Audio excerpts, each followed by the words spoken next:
Hello दोस्तों, आप सभी का स्वागत है आपके अपने यूट्यूब चैनल पर। आज हम बात करने वाले हैं ओपीएस के बारे में। ये जो आप भीड़ देख रहे हैं, ये दिल्ली रामलीला मैदान की कल की और आज की है, जिसमें बहुत अधिक भीड़ है वो देखने को मिली है हमें। लेकिन इसमें जो सबसे चौंकाने वाली बात है वो ये रही कि जो आज के जितने भी न्यूज़पेपर हैं उनमें जो ये न्यूज़ हेडलाइनिंग होनी चाहिए थी, उसकी जगह पे जो मोदी साहब ने कल झाड़ू बनाया है, झाड़ू लगाया है, उसको है वो हेडलाइन है वो बनाया गया है। इस न्यूज़ को हेडलाइन है वो नहीं बनाया गया है।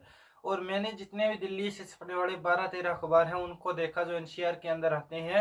उनमें से एक नव भारत टाइम था, जिसके फ्रंट पेज की साइड में ये न्यूज़ है वो हमें देखने को मिली थी। उसके अलावा कोई भी न्यूज़पेपर मेरे को तो ऐसा कम से कम नहीं दिखाई दिया जिसके फ्रंट पेज पे ये न्यूज़ है वो दिखाई दी। और कुछ तो न्यूज़पेपर ऐसे थे जिनमें ये न्यूज़ थी ही नहीं, जिसमें कि कल ये कहा जा रहा है कि आज से 10 साल पहले जब ये आंदोलन हुआ था, एक अन्ना अन्ना आंदोलन हुआ था, उसके बाद में ये भीड़ है वो सबसे ज्यादा है वो रामलीला मैदान में कल देखी गई थी। तो ये पूरा मसला है वो ओपीएस को लेके है। ओल्ड पेंशन स्कीम और न्यू पेंशन स्कीम में क्या फर्क है, आज हम उस पर बातचीत है वो अब करने वाले हैं।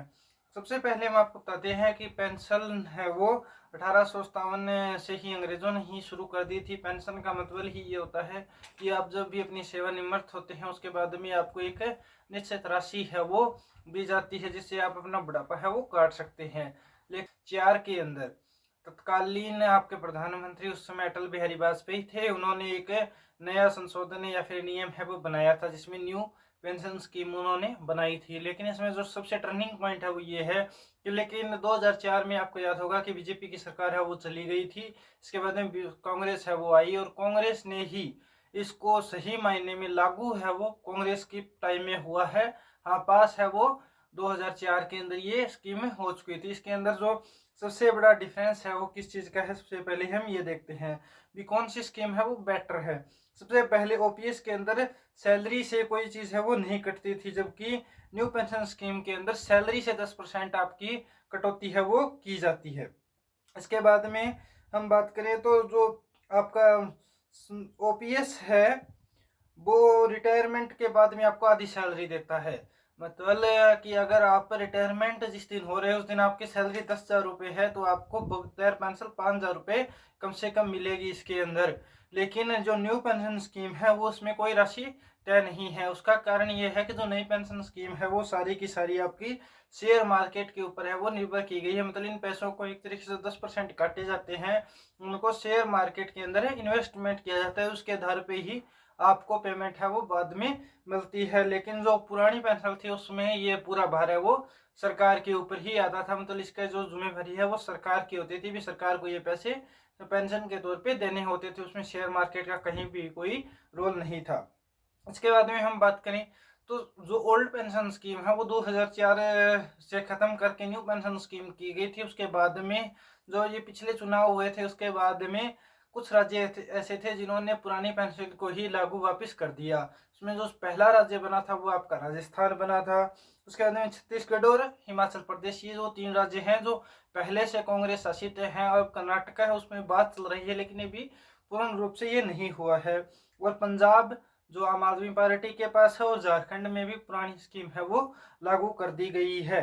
लेकिन इसके अंदर जो सबसे बड़ा झोल है वो ये हुआ कि 2004 के बाद में जैसे ही नई पेंशन की स्कीम आई तो ये सारा पैसा केंद्र के पास है 10% कट के रूप में चला गया। तो इस प्रकार छत्तीसगढ़ का लगभग 17 करोड़ रुपए है वो केंद्र सरकार के पास है, झारखंड का 8100 करोड़, पंजाब का 1800, राजस्थान का 2800 और हिमाचल प्रदेश का भी 8,000। लगभग 80,000 करोड़ रुपए हैं वो केंद्र सरकार के पास बकाया है। लेकिन केंद्र सरकार ये कह रही है कि 2000 लगभग 13 के अंदर जो नियम बनाए गए थे उसके आधार पर ये पैसे अभी आपको वापिस है नहीं दिए जा सकते। ये सबसे बड़ी बात है कि जो पुरानी पेंशन इनको मिल भी गई कागजों के अंदर, लेकिन जो पैसे हैं वो बीच में लटक गए। तो एक तरीके से जो आपके अधिकारी हैं या फिर जिनको ये पेंशन मिलनी चाहिए थी वो भी बीच में लटकते हुए हमें इसमें दिखाई दे रहे हैं।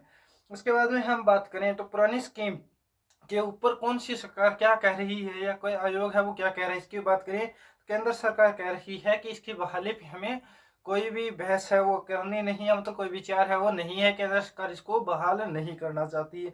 जो आपका नीति आयोग है वो कहता है कि करदाता पर बोझ बढ़ेगा, मतलब कि इसकी माप को 5 राज्य जिन्होंने इसको लागू किया उसके भी आपको जो डिटेलिंग देंगे तो उसमें आपको पता चल जाएगा किस प्रकार से करदाता पे बोझ है वो बढ़ने वाला है।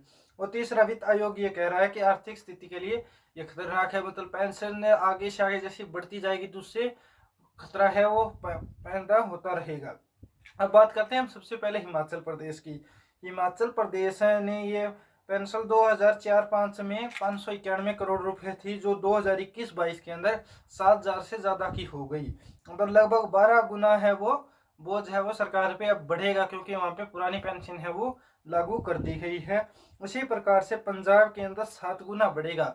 1514 करोड़ रुपए पहले थी, जो अब 11,000 से भी ज़्यादा हो चुकी है आज के दिन, जिसके कारण लगभग 7 गुना बोझ है वो इस पेंशन का सरकार के ऊपर पड़ेगा।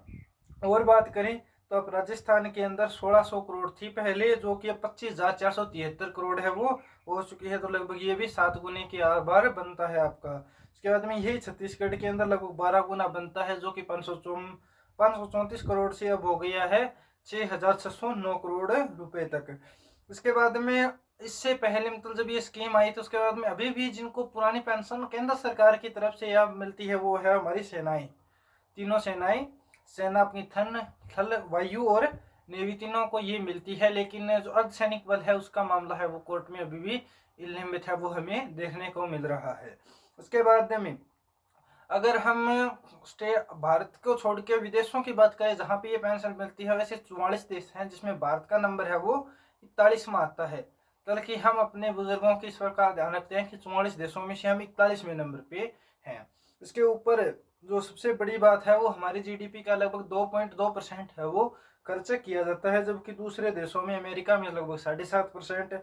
इसी प्रकार ऐसे जो आपका इंग्लैंड है वो 5% और कुछ देश इसमें 15% तक भी है वो कर रहे हैं। तो ये सारा मामला है जिसके कारण वो नई पेंशन स्कीम है वो लागू अभी शायद नहीं हो पाएगी, या फिर होगी ये मोदी सरकार के लिए शायद सबसे बड़ा डेंट भी हो सकता है। वही रामलीला मैदान है जो 2014 में कांग्रेस के लिए काल बना था अन्ना हजारे के आंदोलन के कारण, जो अभी शायद मोदी जी के लिए भी काल बन सकता है। लेकिन जो कल मीडिया की हरकतें रही हैं वो काफ़ी शायद लोकतंत्र के लिए हानिकारक हो सकती हैं। आज के जो अखबार है उसमें भी जो फ्रंट पेज न्यूज़ होनी चाहिए थी उसमें मोदी जी झाड़ू लगाते हुए ज़्यादा दिखाई दे रहे हैं वनस्पति से न्यूज़ के। ये सबसे बड़ी बात है। आप इस विषय में क्या सोचते हैं कि ओल्ड पेंशन स्कीम मिलनी चाहिए या नहीं मिलनी चाहिए? क्या आप इसका व्यू रखते हैं ये आप कमेंट बॉक्स में बता सकते हैं। धन्यवाद दोस्तों, इसी प्रकार की वीडियो देखने के लिए हमारे चैनल को लाइक करें, सब्सक्राइब करें। धन्यवाद।